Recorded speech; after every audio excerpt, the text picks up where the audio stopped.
قربانی کا فلسفہ بحیثیت مسلمان ہمارے لیے بہت واضح ہے کہ سب سے پہلے اگر ہم دیکھیں تو قربانی جو ہے اس کا مطلب کیا ہے؟ تو قربانی قرب سے ہے، قاف را با قرب، قربانی قرب سے ہے، یعنی اللہ تعالیٰ کی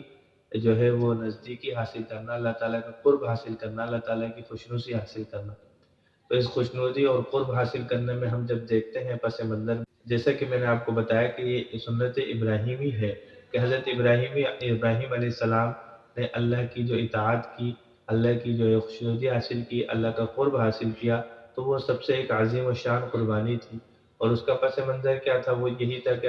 حضرت ابراہیم علیہ السلام جو ہے وہ بہت زیادہ بوڑھے ہیں، اور بوڑھے ہونے کی حالت میں اللہ تبارک و تعالیٰ ان کو نرینہ اولاد سے نوازتے ہیں، یعنی اتنے عرصے بعد ایک نرینہ اولاد کا ہونا، اور اس کے بعد اس اولاد کو قربانی کے لیے طلب کرنا، اللہ تبارک و تعالیٰ کا حضرت ابراہیم علیہ السلام کو یہ کہنا کہ جی یہ بچہ جو ہے وہ مجھے قربانی کے لیے پیش کرو۔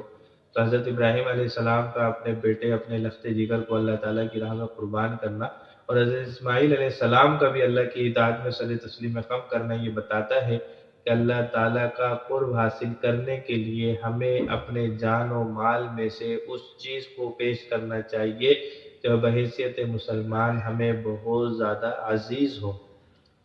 ہمیں بہت زیادہ عزیز ہو۔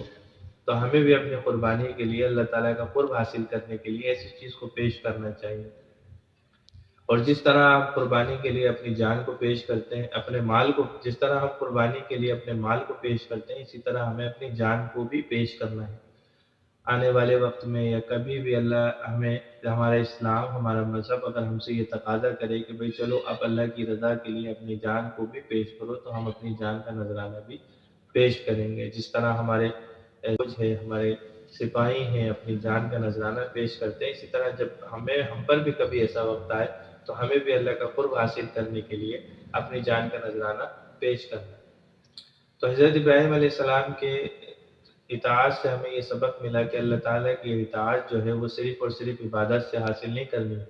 ہمیں جو ہے خرچ کر کے بھی حاصل کرنی ہے۔ اور اسی طرح ہمیں بہت ساری چیزوں میں، جیسے قرآن مجید کا جو ہے وہ ارشاد ہے کہ لن تنالوا البر حتی تنفقوا مما تحبون، کہ تم اس وقت تک اللہ تعالیٰ کا قرب حاصل نہیں کر سکتے جب تک تم خرچ نہ کرو۔ تو خرچ کرنا بہت ضروری ہے، اور خرچ کرنے میں کیا ہے کہ جب ہم پر قربانی واجب ہو جائے تو ہمیں ایک اچھی سی قربانی اپنی حیثیت کے مطابق اللہ کی راہ میں پیش کرنی ہے۔ اور یہ قربانی کا جو ہمارا قبول ہونا ہے وہ روحانی اعتبار سے قبول ہونا ہے،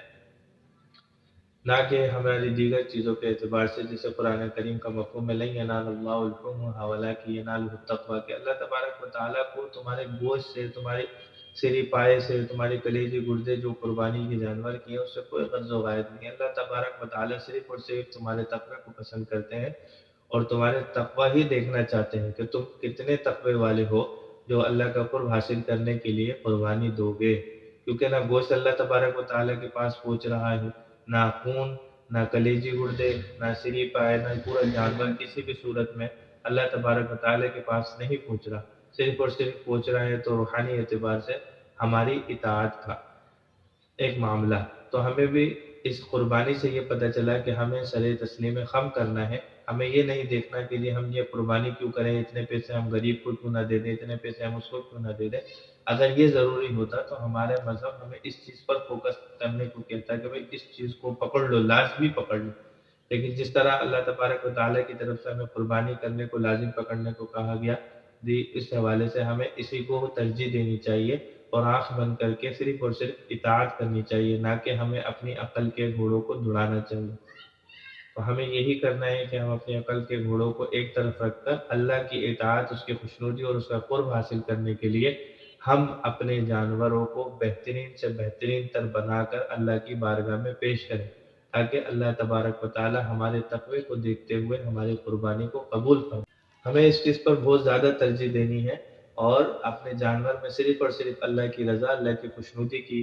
جو ہے وہ ہمیں نیت کرنی ہے۔ ہمیں کسی اور کو ریاکاری سے ہمیں محفوظ ہونا ہے، اور ایک دوسرے کے مقابلہ بازی سے ہمیں محفوظ رہنا ہے، اور اسی طرح ہمیں شوشا سے محفوظ رہنا ہے۔ ہمیں صرف اور صرف اپنے رب کی خوشنودی اور قرب حاصل کرنا ہے۔ اس طرح حضرت ابراہیم علیہ السلام نے نہیں سوچا کہ بھئی میں اپنے بیٹے کو کیوں ذبح کروں، کوئی اور چیز ذبح کر دوں۔ میں اللہ تبارک و تعالیٰ سے بول کے بات کر کے کہ اللہ تو نے اتنے عرصے بعد مجھے اولاد دی ہے، تو یہ اولاد میری رہے تو مجھ سے کچھ اور چیز قربانی میں لے لے، یہ نہیں کہا، نہ اپنی عقل کے تقاضے کو پورا کیا، بلکہ صرف اور صرف اطاعت اور سر تسلیم خم کیا کہ اللہ کا حکم آ گیا تو بس اب بیٹے کو ذبح کرنا ہے۔ اور بیٹے کی بھی کیا شان ہے ماشاءاللہ کہ اس نے کہا کہ اگر اللہ کا حکم ہے تو میں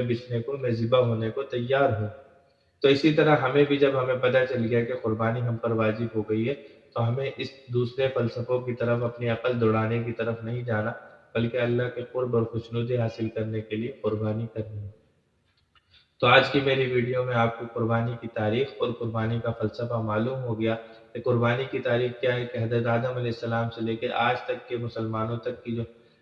ہماری جو تاریخ ہے اس کے اندر قربانی بھی ایک اہمیت کی حامل رہی ہے۔ اور اسی طرح قربانی کا فلسفہ کہ قربانی جو ہے وہ صرف اور صرف اللہ تعالیٰ کا قرب حاصل کرنا اور سر تسلیم خم کرنے کا نام ہے۔ تو امید کرتا ہوں کہ میں اور آپ اس ویڈیو سے فائدہ حاصل کریں گے، اور اس ویڈیو کو زیادہ سے زیادہ شیئر کریں تاکہ ہر عام و خاص تک یہ معلومات پہنچے۔ یہ 15 دن سے 12 دن تک کی میری ویڈیوز ہوں، اسی اپنے پن کے ساتھ اپنا خیال رکھیے گا۔ انشاءاللہ اگلی ویڈیو میں آپ سے پھر ملاقات ہوگی، تب تک کے لیے اللہ حافظ، السلام علیکم ورحمۃ اللہ۔